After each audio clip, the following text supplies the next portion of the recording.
Praise the lord. దేవునికి మహిమ కలుగును గాక. ఈ సమయంలో మనం దేవుని వాక్యాన్ని చదువుకొని ధ్యానిద్దాం. ఎఫెసీ పత్రిక 5వ అధ్యాయం 15వ వచనం చదువుకొని ధ్యానిద్దాం. దినములు చెడ్డవి గనుక మీరు సమయమును పోనీయక సద్వినియోగము చేసుకొనుచు అజ్ఞానుల వలె కాక జ్ఞానుల వలె నడుచుకున్నట్లు జాగ్రత్తగా చూచుకొనుడి. Praise the lord. ఈ వచనంలో చూసుకున్నట్లయితే సమయాన్ని సద్వినియోగం చేసుకోవాలి. అది ఎలా? ఒక మనిషికి రోజుకి 24 గంటలే ఉంటుంది, ప్రతి మనిషికి కూడా.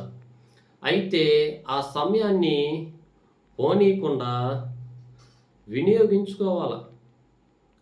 వేస్ట్ మాటలు చెప్పకుండా, వ్యర్థమైన ముచ్చట్లో ఉండకుండా. ఒక వ్యక్తి ముందుకు వెళ్తున్నాడు మనకంటే, ఆ వ్యక్తి ఉన్నతంగా వెళ్ళిపోతున్నాడు, పై స్థానాల్లోకి ఎదుక్కుంటూ వెళ్తున్నాడు అంటే ఆ వ్యక్తి చేసిన పని ఏంటి? సమయాన్ని వినియోగించుకుంటున్నాడు.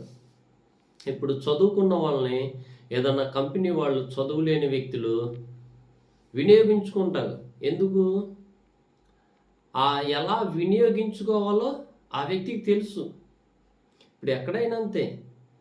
ఇప్పుడు ఈ సమయాన్ని పోనీక అజ్ఞానుల వలె ఉండకుండా జ్ఞానుల వలె నడుచుకున్నట్లు జాగ్రత్త పడాలి.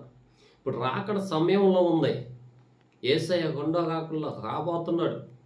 అయితే ఈ సమయాన్ని పోనీయకుండా ప్రార్థనలో గడపాల, వాక్యం చదువుకోవాలా. నీకు ఎప్పుడు సమయం ఉంటే అప్పుడు ప్రార్థనలో కూర్చుంటమే. ఎప్పుడు సమయం ఉంటే అప్పుడు వాక్యం ధ్యానించుకొని చదువుకుంటా ఆ సమయాన్ని వినియోగించుకోవాలి.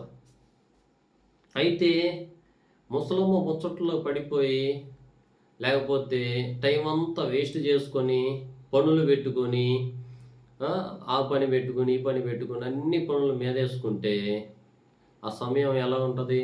నువ్వు దేవునికి కేటాయించలేవు. రాకడొస్తే నువ్వు ఎత్తపడలేవు.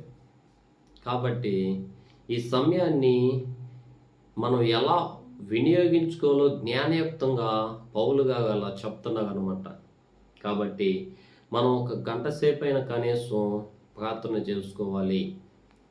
ఎందుకంటే రాకడ సమీపంలో ఉన్నది. ఆల్రెడీ మనకి చాలా సంఘటనలు జరుగుతున్నాయి. భూకంపాలు, సునామీలు, అనేక ప్రాంతాలు కొట్టుకుపోతున్నాయి. ఇప్పుడైనా మనం మేలుకొని దేవుళ్ళు కొనసాగి ఆ సమయాన్ని వినియోగించుకొని జాగ్రత్తగా మనం జ్ఞానయుక్తంగా నడుచుకోవాలని